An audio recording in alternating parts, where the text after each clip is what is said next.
নমস্কার বন্ধুরা, আমার চ্যানেলে আপনাদের সকলকে স্বাগত। আজকে আমি আপনাদের সাথে শেয়ার করব খুব কম উপকরণ দিয়ে বাড়িতেই কিভাবে সহজে বেবি নান বানানো যায়। তো এখানে প্রথমেই কিছুটা পরিমাণ টক দই নিয়েছি, আর এর মধ্যে দিয়ে দিলাম একটু বেকিং পাউডার আর বেকিং সোডা। এরপর খুব ভালোভাবে এটাকে মিক্স করে নেব। মিক্স হয়ে গেলে বেশ কিছুক্ষণের জন্য এটা ঢাকা দিয়ে দেব। আর এদিকে আমি নিয়েছি ময়দা। পরিমাণ অনুযায়ী ময়দা দিতে হবে। তো এখানে ময়দা দিয়ে এর মধ্যে দিয়ে দেব সাদা তেল, রিফাইন্ড অয়েল।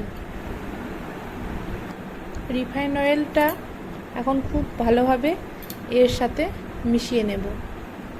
তারপর এর মধ্যে দিয়ে দেব কিছুটা পরিমাণ, আমি চিনিটাকে আগে থেকে ডাস্ট করে নিয়েছিলাম, তাহলে ভালোভাবে মিশে যাবে। তো সেই চিনিটা, কারণ এটা একটু মিষ্টি মিষ্টি ভাব হবে, তো তাই।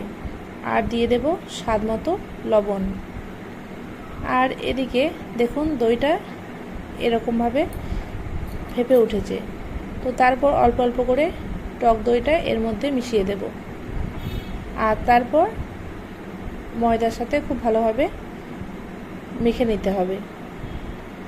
আর এর মধ্যে দিয়ে দেব আমি কিছুটা পরিমাণ দুধ, চাইলে গুঁড়ো দুধও অ্যাড করা যেতে পারে। এরপর আমি খুব ভালো করে একটা ডো তৈরি করে নেব, আর ওপর থেকে সামান্য তেল বুলিয়ে বেশ কিছুক্ষণের জন্য ডোটাকে রেখে দেব। আর এটা এমনভাবে রাখতে হবে যাতে এর মধ্যে কোনো রকম হাওয়া প্রবেশ করতে না পারে। তো তাই এখানে একটা আমি প্যাকেট ভালোভাবে জড়িয়ে দিয়েছি,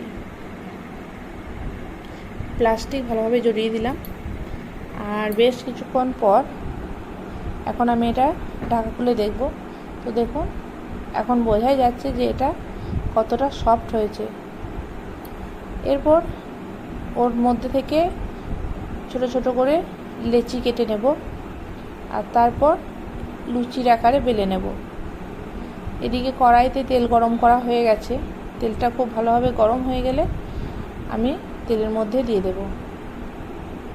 তো এইভাবে প্রত্যেক কটা ভেজে নেব একটা একটা করে।